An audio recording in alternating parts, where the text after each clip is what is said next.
Kaya parang chikahan na tayo. Okay lang po. Yun po talaga yung gusto namin. Ano? Karamihan talaga nangyayari yan. Pag ang mga babae is mainit ang ulo, minsan ang una talaga nilang kapag didiskutahan kahit walang ginagawa. Minsan asawa talaga. Tinanggap niya yung tatlong ina.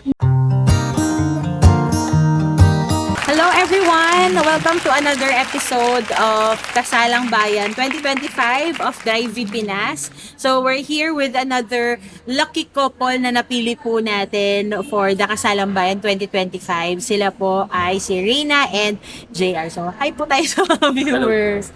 Ayan. Hello. Bigay po tayo ng konting background po sa inyo.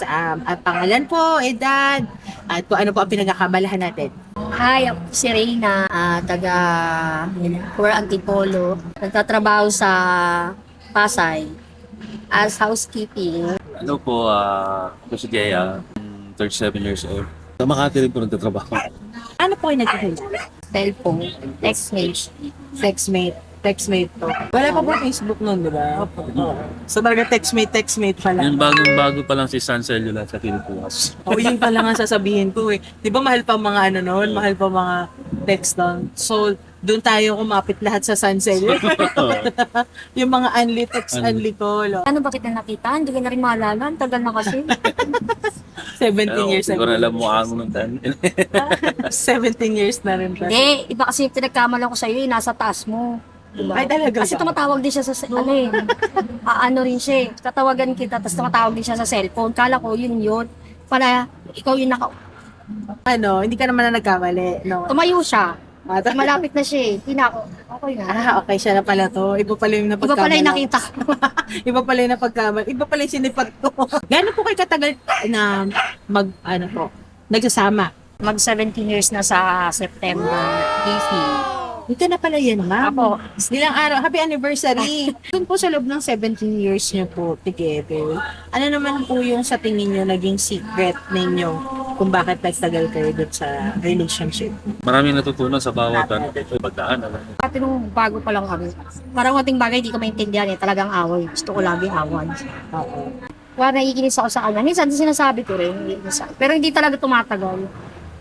Napag-aralan na rin namin yung bagay na pag siya galit, siya na lang. Huwag kang galit. Pag ako, Mahirap kasi talaga. Kahit ano siya, mahirap pag nagsabay. Na-master niyo na kumbaga kung kailan yung ikaw yung medyo iintindi Oo. at kung kailan naman yung medyo ikaw ang pang mag-relax ganyan, ikaw ang kakalma.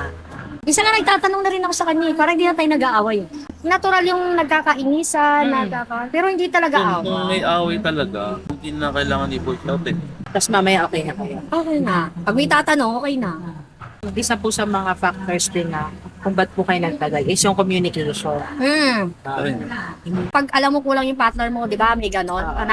Hahanap ka ng Kasi wala si ganon, wala siyang ganito. Kung kasi ako, pag meron siyang, minsan, di ba, may pagkukulang siya, talagang sinasabi ko. Pag minsan hindi siya sweet, uy, ganyan talaga. Kaya nga nung mga, hindi ko alam anong year ba yun, yung parang busy rin talaga ako sa trabaho. Ito lang, bagong pandemic talaga. Bago ang wala akong pandemic trabaho. ba? Ako yung busy, pero parang, kung ano, ako yung busy, pero ako yung himanda. Parang hindi kasi, di ba, ako, tapos yun, lumalabas kami. Doon pa tayo sa amin. Ako nga yung busy, pero ako yung reklamo na ano. Eh di may Wala kang time. nare-realize pa tayo hanggang ngayon na ano. Di, Ako nga yung busy noon, pero sa kanya ako nagreklamo, wala kang pag nandun ka sa imo, nagbabanding din po kayo ng mga bata. Mas karamihan po talaga lahat.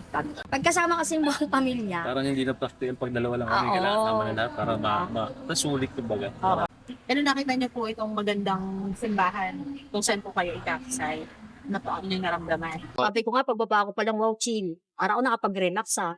Para nakalimutan ko yung trabaho nga. Parang sarap mag-picture, mag-ano. Oo.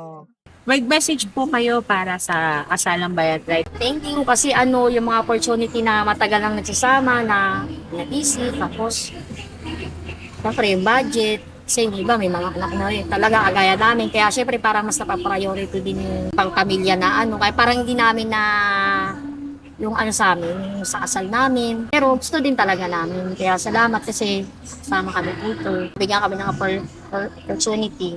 Kayo po, sir. Ako, thank you sa Drive at napili kami. Kung isip, tutusin, matagal na namin itong pangarap. Ngayon lang namin ito na pagbigyan sa sarili namin. Kung hindi dahil sa Drive, hindi kayo mag-aaral ng pagkakataon. Talagang thankful ako sa atin. Thank you din po sa inyo. Thank you po for being here today, joining us with another episode. Salamat po, Reina and GR. Thank you po. Thank you po. Thank you so much. Saan niyo po ba nalaman itong kasalang bayan? Right. Nagano kasi ako nung hanap kasi talaga ako ng kasi sa amin sa Tanay na ako.